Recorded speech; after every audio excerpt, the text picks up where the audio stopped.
দেখো মানে হয় না যে আমরা তো আসলে ভিডিও করি শখে ভিডিও করার কারণে আমাদেরকে বিভিন্ন সময় আমরা বিভিন্ন জায়গায় যাই। আসলে এটা তো আসলে ইচ্ছারও ব্যাপার থাকে। অনেকের তো আসলে অনেক রকম সবার ইচ্ছা একরকম হয় না, সবার শখ একরকম হয় না। কারো ট্যুরিজম মানে ভ্রমণ করার শখ, কারো ভোজন রসিক, কেউ লেখালেখি করে, কেউ কবি। আমার ঘটনা হচ্ছে যে যেটা পারে।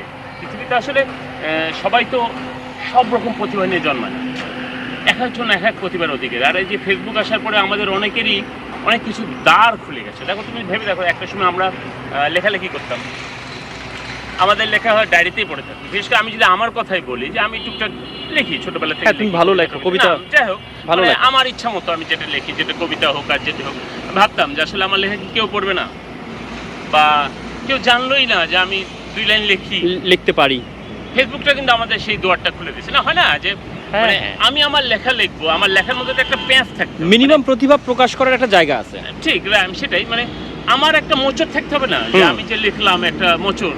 মানে ব্যাপার হচ্ছে যে এই যে ধর কথাটাই যদি বলি যে যা করে খা বা খেয়ে কর, বা খেয়ে কর, মানে করে খা অথবা খেয়ে কর। মানে মার্জুক রাসেল ভাইয়ের কথাই এখানে উদাহরণটা দিলাম যে আসলে করে খা আর খেয়ে কর এর মধ্যেও কিন্তু অনেক তফাৎ। আসলে তুমি দেখো করে খা অথবা খেয়ে কর, দুটো কিন্তু 2 রকম।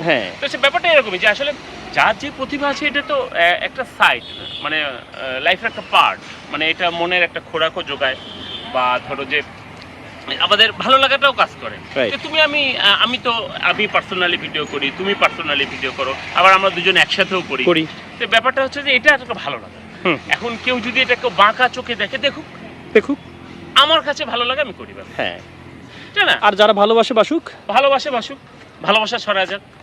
ব্যাপারটা এরকম। এই যে তপ্ত রোদ দুপুরবেলা আমরা কি আসছি, ভিডিও তো করলাম, আবার এইটা আবার ছেড়ে দেবো, কারো ভালো লাগবে, কারো খারাপ লাগবে, কারো মন্দ লাগবে, সেটাই যার যা ভাবার। কে কি বললো কিছু যায় আসে না।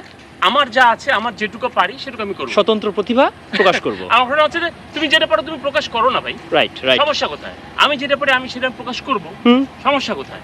অতএব মানে এই যে যার যা আছে সেটাই চলুক, আর মানে এককভাবে কেউ দাবিদার না হোক যে আমি শৈল্পিক, আমার মধ্যে শৈল্পিকতা আছে, ওর মধ্যে নাই। এখন তো আর সেই যুগ নাই যে নিজেকে বিশাল সুশীল ভাবার, সেই যুগ কি আর আছে? না।